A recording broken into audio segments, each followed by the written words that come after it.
The Boston Celtics topped the Brooklyn Nets 139-96. What a blowout win for the Celtics. I am Josue Pavon. He is Bobby Manning, and it was Jayson Tatum with 31 points in 29 minutes, a game high 31 points in 29 minutes. That's rare for someone like Tatum to play under 30 minutes. But is that a concern for you, Bobby? Like, that's been the talk not only around locally, but also around the NBA. I mean, not any player. There are any players in the NBA that play more than Tatum, or at least not one or not many. He's fourth right now. He's fourth, right? A few players that are playing more minutes than Jayson Tatum. But do you think that's a legitimate concern?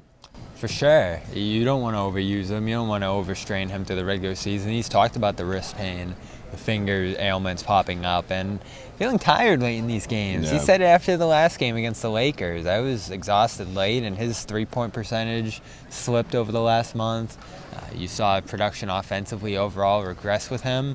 So I've asked Joe Mazzulla a couple times going into that game. He said, don't play in overtime. They go to overtime. And then at practice yesterday, he says, don't go to overtime. But the Celtics keep talking about the willingness for him to play extra minutes. And I'm sure some of that's MVP aspirations, individual aspirations that he has. So you're balancing that against the team's success, which is going to be important. And I believe everything Joe Mazzulla says in terms of the preparation, the nutrition, even the mental preparedness he entered this season with to play more minutes. And that's all valid. I think it shows he can do it when he needs to, but you don't want him to do it. And it's great to have a night like this where you can sit him in the fourth quarter and play him 29. But I think there's got to be times in other games where you find stretches for him to sit out, and you have Jaylen Brown on the team.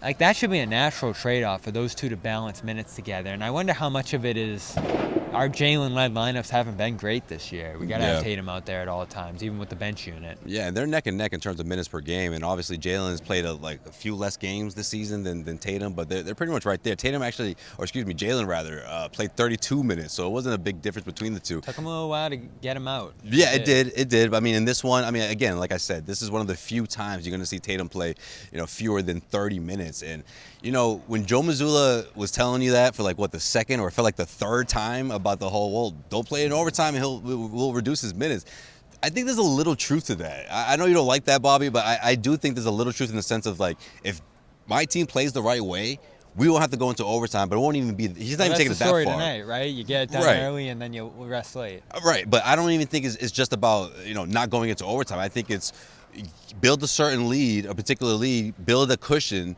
and then by the 6, 7, or 5 minute mark, you don't have to worry about Tatum being out there. Or rather, play the type of basketball where you don't have to put Tatum out there for an entire second half like we saw last week against the Lakers. Yeah, for sure. And you don't want to go down early in games either, be caught in a tit for tat.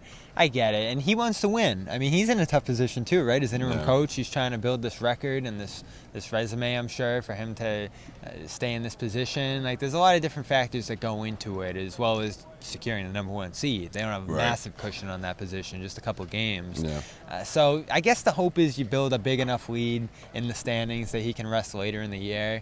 But you don't want him to burn out, and I think we were getting to that point before this 3-day rest, before the blowout tonight. And I don't think it's any mistake that after 3 days off, Brown shoots 7 for 12 from 3, and Tatum shoots 7 for 12 from 3, and they both have these amazing, efficient nights, looking super fresh.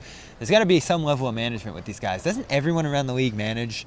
And it's great that these guys want to play, that they don't want to sit out for 30 games like Brandon Ingram, but you as the coach, as the staff, have to step in at a certain point and be like, time to rest. Right. No, absolutely. And this segment about Jayson Tatum is brought to you by our good friends over at HelloFresh. Head over to HelloFresh.com/Garden65 where you can save big money on delicious meals, easy to make meals, and it's for anything anyone is into, really. I mean, whether you want to go pescatarian, whether you want to go with a vegetarian diet, protein. They even have a special section that's just quick, easy meals, and I'm sure you'll find something you like at HelloFresh.com/Garden65. That's HelloFresh.com/Garden65 and find out how much you can save.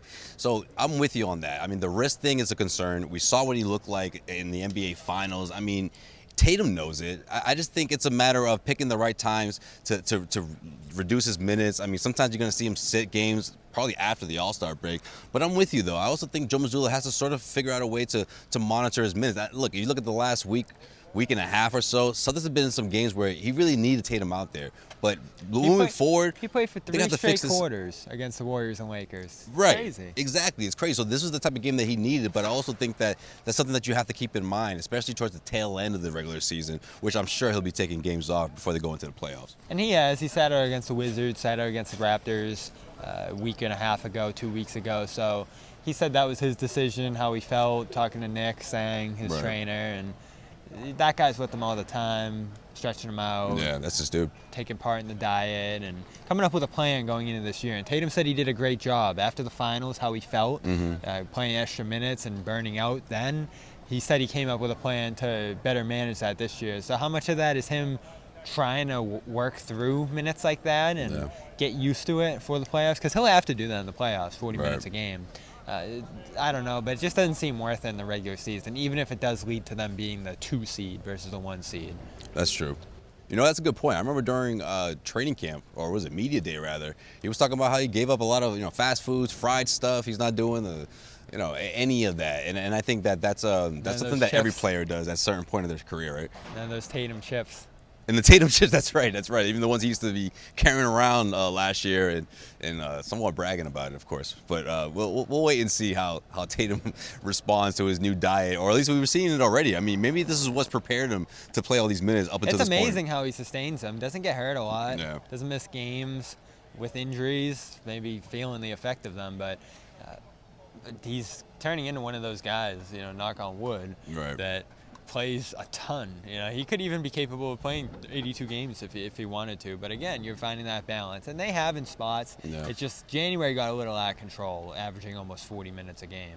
Yeah, that's true. And against top tier teams, those type of matchups, he barely subbed out, especially in the second half of those. And that's going to do it for us here at TD Garden. This segment is also brought to you by our good friends over at Athletic Greens. Head to athleticgreens.com/garden and make sure you take care of your health, all right? It's a year supply of AG1. You get 5 free travel packs of vitamin D, and you get to take care of something all-in-one supplement, all right? You don't have to take a bunch of different pills for different things. I mean, this is going to take care of your gut health, your protein. You're going to get a little bit of everything that you need to get through your day, and a lot of energy, if you ask me. I always tell people that. I'm like, man, just give it a week or so, though, and I guarantee you'll feel the difference. You'll feel the effects from Athletic Greens. Head over to athleticgreens.com/garden. Once again, that's going to do it for us. He is Bobby Manning. I am Josue Pavon, The Celtics top the Nets 139-96, and we'll see you guys back here at TD Garden when they take on the Phoenix Suns.